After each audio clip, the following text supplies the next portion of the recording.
दोस्त, किसी कड़े आदेश द्वारा पैदा हुई कड़वाहट लंबे समय तक रहती है, भले ही वह आदेश किसी बुरी स्थिति को सुधारने के लिए दिया गया हो।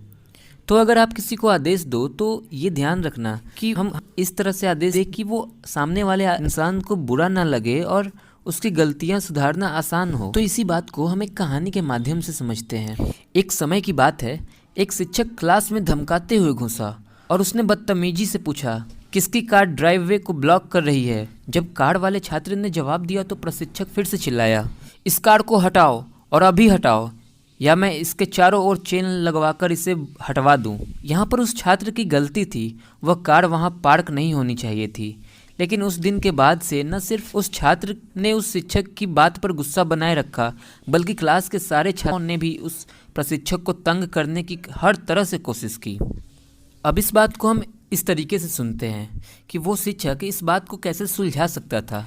अगर उसने दोस्ताना अंदाज में पूछा होता, किसकी कार ड्राइव वे में है, और तब यह सलाह दी होती कि इस कार को हटाने से बाकी कारें आ और जा सकती है, वो उस छात्र ने खुशी से कार हटा दी होती और उसके सहपाठियों में भी गुस्से की भावना न होता। सवाल पूछने से आपका आदेश ज़्यादा अच्छा लगने लगता है।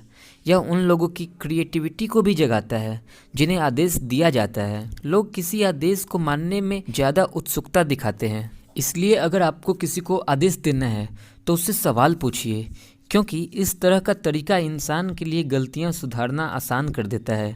इस तरह का तरीका इंसान का अभिमान बचाता है और उसे महत्वपूर्ण होने का एहसास देता है, और यह विद्रोह के बदले सहयोग बढ़ाता है। इसलिए अगर किसी को आदेश देना है तो उससे सवाल कीजिए, क्योंकि किसी को भी किसी से आदेश लेना पसंद नहीं होता है।